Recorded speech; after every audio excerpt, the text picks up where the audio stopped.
generate given the current circumstances, and we've provided those platforms to ensure that we continue to collect. So in terms of how much shrinkage we might have seen, I think the impact is way less in EDO compared to our peers across the country. Okay, all right. I think the question now is, what is the dividend for those persons who continue to be law-abiding and they are remitting taxes, even in challenging times like this? Have you thought about that? Yes. One of the steps we took, and very early also when the pandemic broke, was to extend the deadline for the filings. There are certain annual tax returns that people are meant to file with the State Revenue Service. So we had that deadline extended so that people don't have to suffer the penalties associated with late filing. But realizing that we are still not out of the woods, we have extended further the time frame for filing of annual personal income tax returns to June 30th. You're also aware that at the outbreak or at the beginning of the initial partial lockdown, government granted some reliefs, particularly to those in the transportation subsector, because we are saying let's comply with the protocols, carry fewer people in each vehicle, and so government granted reliefs to those operators. And as far as I know, those reliefs are still in force. That again takes its toll on the local governments, but like Dr. Malaka had mentioned earlier, it's a people-oriented, people-centric government, and so we have to respond to the needs of our people. Thank you, Mr. Ina. We appreciate you for your time, for coming around and those explanations. We'll come back to you. WHO, all right, Mrs. Ire, you want to explain to our people how to reduce the risk of spreading COVID-19. We have physical distancing, wearing face mask and all of that. Maybe we have a way of telling people this is a great opportunity, do this, this is the guideline. Yeah. Thank you very much. You see, for us to end COVID-19, each and every one of us have to make a contribution. And some of these contributions are these measures that the government have put in place to ensure that we reduce the spread. One of them, like you said, is the face mask. Now the question is, why are you making people to wear face masks? Remember when I was talking earlier on, I said droplets. I mentioned droplets. This respiratory virus comes, it spread through droplets as I'm talking. If I'm not wearing this face mask, you'll find some, So if I'm an infected person, those droplets can get to dog sitting by me. If it's not about those, there is a distance. And so that is why we wear face mask. One, for the droplets not to go. Two, for the other person not to also breathe it in or get it. So it prevents the droplets from getting to anybody that is there in the community. And some countries have actually reduced it greatly just by wearing face mask. Talk of Taiwan. So again, the hand washing, hand hygiene is very key, not only for COVID-19, for all infectious diseases. If we're able to wash our hands regularly, correctly, most of the infectious diseases, including this COVID-19, will be a thing of the past. Why should we wash our hands regularly? I'm going back to the droplets again. If I'm not putting on face mask, the droplets can drop on any surface. And if anybody goes there and touch the surface, if it's not being cleaned with disinfectants, and that person uses the hand to touch the eyes, the nose, the mouth, the ear, all these openings, this is where the infection passes through. That is why even hold the doorknob, Somebody who is infected must have sneezed, coughed, and the droplet is there in the hand. Open the door, some other person will go there, open it without washing hands or using alcohol-based hand sanitizer to sanitize. The person can get it, and touching the eyes and the rest will cause a problem. And that is how people are also advised to stop touching their face. Don't touch don't go to your eyes, touch ears. Let's learn not to touch all those areas. So that is why hand washing is. Now we talked about the other one, physical distancing. Physical distancing, the way we are sitting now, at least we are a meter, we are far from each other by at least a meter. That's 3 feet. Again, what are we talking about? The droplets. If you don't have, or my hands have been soiled, I come and hug you and whatever, I shake you, you will carry it. And then you touch your face, your eyes, your ear, any of these openings, you have already gotten it. And that is why we are also encouraging everybody. Except is absolutely necessary. It's for essential, very essential activity, or you need essential materials. It's best to stay at home. Because if you are at home, you won't be, getting close to people and so on and so forth. And that is why the government of Edo State have also reduced the number of people in a particular gathering. Because so that you limit contact, closeness to the next person. So all these things, if we are doing them, we are all contributing to trying to stop COVID. And if we are not doing them, he talked about the community spread. When we had the initial cases, if each and every one of us have played a part by listening to what government says, social physical distancing, wash your hands always, wear face masks, and so on and so, if we won't be having this community spread. So I'm encouraging all indigenes of Edo State to ensure that these measures put in place, particularly this hand washing, social distance, physical distancing, wearing of face masks, washing hands always. But these face masks, they are all cheap, they are all over the place now. If we keep to it, we will be able to stop this pandemic, and then we'll go back to our normal life. We cannot continue to live like this. Thank you very much. In a moment, we'll be going back to our studio to take a break, take some messages from the studio. But very quickly before then, let me quickly talk to Prince Greg. Lots of questions really on the show today. When are schools reopening? That is one. Churches want to reopen. The mosques are agitated. They want to go back. These are people who have faith. They believe that their faith can sustain them. And so schools reopening, churches reopening, and there is this issue of trucks coming into the state loaded with people from the north. So I don't know if you can quickly respond to this. Perhaps we'll just take a shot at it before we go on a short break. Well, while not being in authority in the educational and religious areas, but one thing is basic, is that social distancing must be maintained. Now, it is harder to do that in churches and in schools, in areas where people gather together normally, traditionally. It's harder to do that. And the science is still out, because you're looking at countries who have just started opening up schools. And we're looking to see what the results are like. We've seen that in certain countries, for example, in South Korea, that with the reopening of schools, you have seen a certain spike. Those things have to be studied, because we've also seen that in the US and in the UK, that the COVID-19 has not affected children in exactly the same way as it has adults. While children are able to still transmit the illness, the symptoms don't show.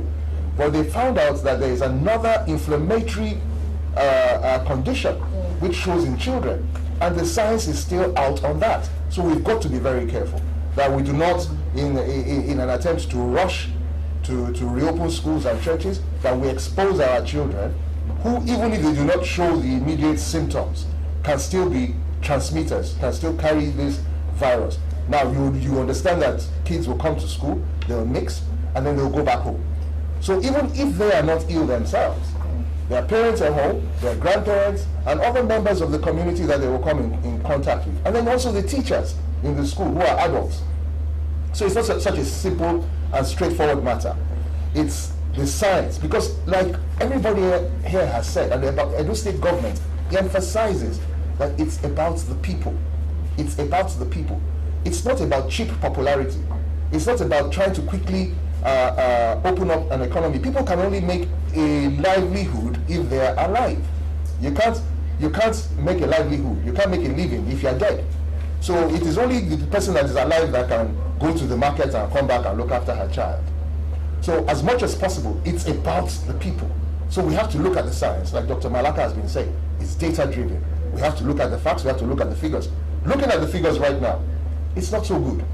But the reason that we are still better off is just like Mrs. Ere has said, that if we had not taken these precautions early enough, because if you look at the first, I think it was 60 days of the pandemic, we only had about 4 or 5 cases in the first 60 days.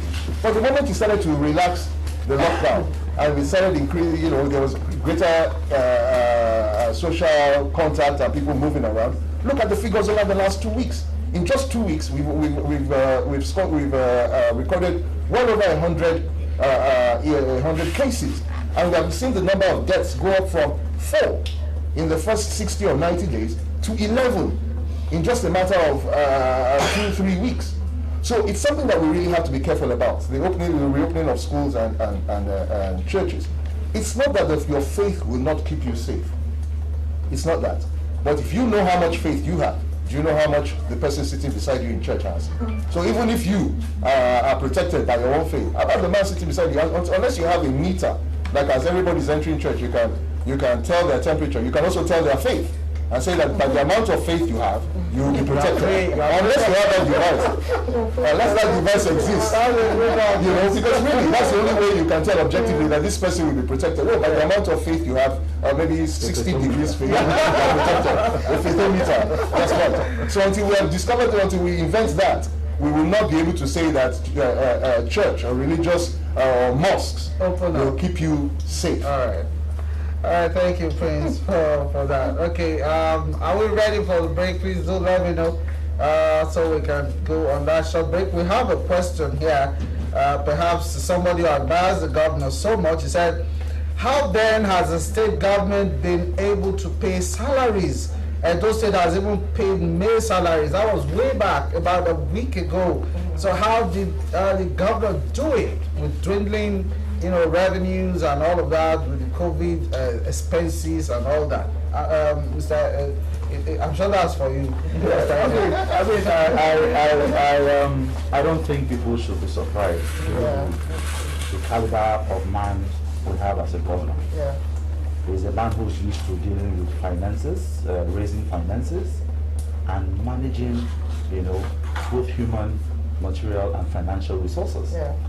And so because we do a lot of forecasting coming from our background, we always project into the future, looking at the trend. So clearly, when this global pandemic first became a major topical issue way back in January, we already saw the signs that there was the possibility of a spread. And so we started to cut back even further on costs, because if you don't save for tomorrow, today, then you will have a problem. Because like I keep saying, we are tomorrow people. Yeah. Tomorrow people are those who think about the problem of tomorrow and solve them today. And that's the kind of man we have as a government. So I'm not surprised, and I'm sure most people who know him are not surprised. All right. Even pensions have been paid too. You forgot pensions. Yeah. We're only talking of salaries. Pensions. Yeah, that's true. That's true. All right. Okay. Let's talk about the issues of trucks coming in. It was quite topical at the time. People were scared. People were apprehensive. Why are the Northerners trying to invade our spaces around here. A lot of our Marjories or our Marjories were told having COVID-19 and all of that. Are they running into Edo State to hide? What really, is going on? I don't know. Doc, you want to take a shot at that? Oh, yes. It was confusing. Trailer loads of people coming into the state. Yes, I know that was so topical, and there were a lot of misconceptions, if you like, about the movement of the trucks from the north to our state. And that gave quite a number of concerns on the side of the public. But internally, from the government side, we knew what was happening, so there was no great panic on our side. So, for example, people move around for various reasons. This is the planting season. We have so far had a history of workers coming from the northern part of the country to work on our farms in Edo State. So perhaps that should have also happened. It should have also become apparent to us that there was that sort of migration based on that as well. But in line with what you have just asked, it was misread as our Marjories coming in. Most of the trucks that were stopped were actually of farmers coming in to our farms in Nigeria. In Edo State. So I think that we were not panicked because we knew what the trend was. We knew where it was coming from. And even if there was such a situation, one of the proactive measures that we put in place as a government was we actually set about putting our security architecture in place way before the pandemic. So we saw things like the Wabaiziga come on board. We saw things like the community policing. So much so that the federal government, the IGP, the Inspector General of Police, was quoted as, making reference to what we have in Edo State. And they are even using our Edo State model for community policing. That's another plus for this administration. That shows how forward thinking we are as a government. So all of this came on board last year. We didn't even see the pandemic coming at that stage. But even so, people have come in. We have our own internal security measures. We have task force, a very, very organized security task force in place to deal with monitoring across our borders, even the coastal areas of the state. So we have all of this. So when we saw the trucks coming in, it was very easy to manage them. We were able to stop them, and of course, we thank again the collaboration from our partners in the state and even our own communities. A lot of what we do is based on collaboration with our people. So there's no such thing as a top-to-bottom approach. We always look at what is happening at the community level, which is what we did. So we saw the signals, and people were complaining, and we immediately set into motion to do something about that. So we do have the local security in place already in the state. When there's a lot of tracking and tracing being done. So when trucks come in across our borders now, they are stopped at the borders, and people are checked. If these are people who we feel are at risk for our own state, we immediately go into the next stage of, going to do the checks and all of that. So we have a security system all around the architecture, all around the state to deal with the influx of the northern trucks and all. And no, just to say that the perception that most of them were escaping from the pandemic in their own states into Edo State is incorrect. A lot of the migration we've seen was based on agri activities. And of course, people do want, maybe that's even telling us something else. It could even be because people have perceived that Edo State has a better way of handling this pandemic. So let us come in here and be a part of what is happening. Everyone wants to be a part of a good thing. And I think that's what we are seeing out there. All right, thank you. All right, thank you for joining us, and thank you for being there.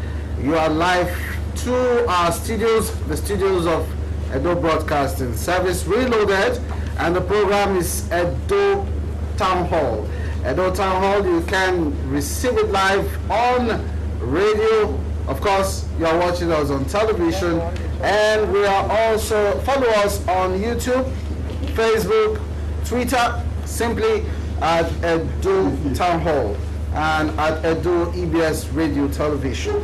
You can also reach us on or get our signals on Gold TV, channels 104, Star Times, channels 113, and you'll be part of this great conversation.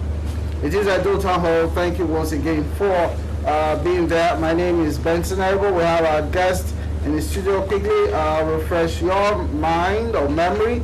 Dr. Oyi Oduwa Malaka, Special Advisor to the Governor's Strategy and Programs Management and Chairman, Program Management Office. Thank you for joining us. We have the Edo State Coordinator, WHO, Mrs. Faith Ure. Thank you so very much. We have Mr. Igbini Duine. He is a Chairman, Edo Internal Revenue Service. Thank you. And we have Prince Greg Ogiogwa. Thank you very much. Thank you, sir. All right, so please keep the conversations coming in. We need them now. The telephone number to reach us, if you are not on your social media, is 081 5018 0090. 081 501 890. Okay, the number is there on your screen. For those who are listening to us on radio, you can also call 081 501 890. The station is 95.7, and that is EBS Radio. The telephone number to call 081 501 890. Hello, good afternoon. You are on to EDO Town Hall. You want to tell us your name?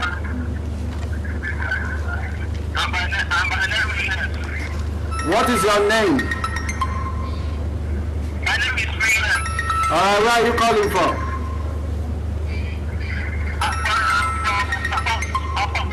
Upper Vision. So what is your question? What is your question? You are watching EDO Town Hall. What is your question?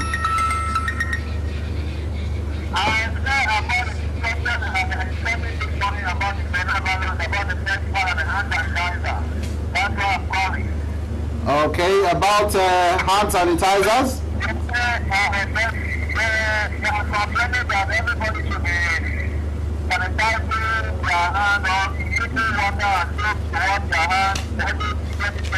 Yes.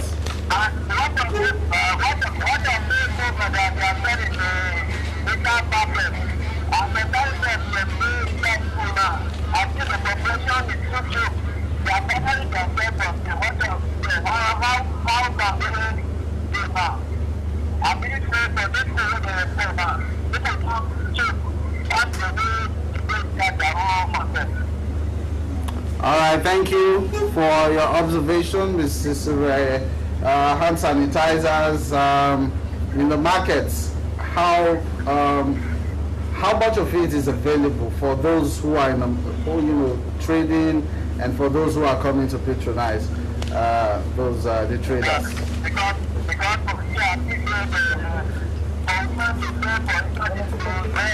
Yes, I got you, Williams. Thank you. We understand that. Why don't let her answer you? I think that that would be a question for the government. Okay. They are partners with us in this response. So for hand sanitizers and their availability, I think that's what he was asking us about. Yes. It's a market economy. People are free to supply and we are free to demand at will. But we've also gone beyond that. We set up the production center last year as well to encourage local production and the MSMEs, the medium small scale enterprise, local manufacturing. Upon the outset of this pandemic, there was a strong desire on the part of the people to go into the production, local production of sanitizers. So it has also, in a way, encouraged growth in that area. There's a lot of production going on across the states with small businesses going into the production of hand sanitizers. As a state also, on our jobs and skills agency, we have been able to also train our youth in the production of sanitizers. So they are locally produced, they are available, and they are at different prices, and they are relatively cheap. But I mean, that's not even the idea, the whole idea. You don't have to buy hand sanitizer. Water and soap is even the best one for you. So everyone has been, we have all had water and soap. We can wash our hands. We don't need to go and buy expensive sanitizers to, just to step up our hygiene practices. So it's available and it's affordable. All right, thank you, Doc. Hello. Good afternoon. You want to tell us your name and where you are reaching us from? Okay, Victor. So what is your issue?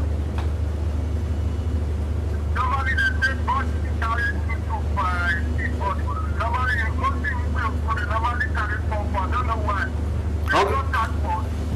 Which area? Which area is that? Okay, I think. Are you still on, Victor? Which area? Okay, Bioko and Kawa Road. All right, thank you, Victor. All right, thank you. Okay, buses are still, they are not adhering. Said there are still a convergence of passengers in the buses instead of 2. That is the regulation. The buses are carrying 4 passengers, at a time.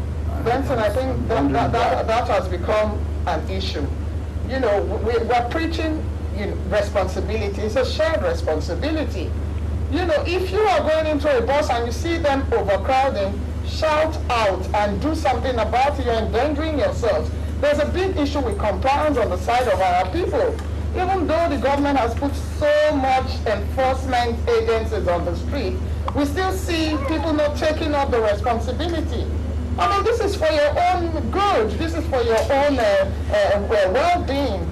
If you cannot care about your well-being and you're rushing into different areas, you cannot to even make the businesses. All right, hello, good afternoon. Tell us your name and where you are calling from. Yes, hello. Hello, I'm calling from Wotubu. Wotubu, yes, what's the issue? Your name first. My name is Ugochukwu. Ugochukwu, what's the issue from Wotubu?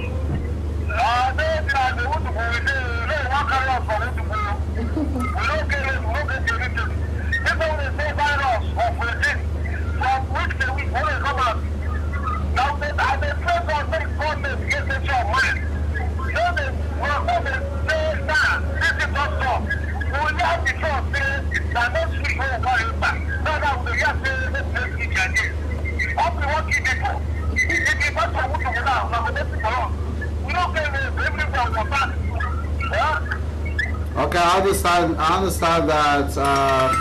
Thank you for calling in. Thank you. All right. Okay, that has to do with road. You said?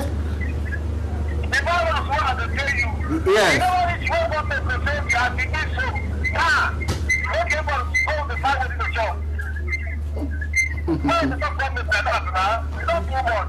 All right. Okay. I think government is on top of the issue, and there will be some solutions in a short while. Thank you for calling in. All right. Hello. Good afternoon. Tell us your name, where you are calling from. Okay, Deacon Imayagbe, please go ahead. Where are you calling from, sir? Okay. Yeah, you see, we have been in this road for quite some time. The road is on traffic, a lot of erosion. This year, you are bad on this road. We have suffering. We want the government, what we have paid to them to come to our. That is Goody at Upper Zabomba. Yeah, Goody at Upper Zabomba. Okay. All right, thank you, Dickie. And the second part, Yes. we are talking of sharing of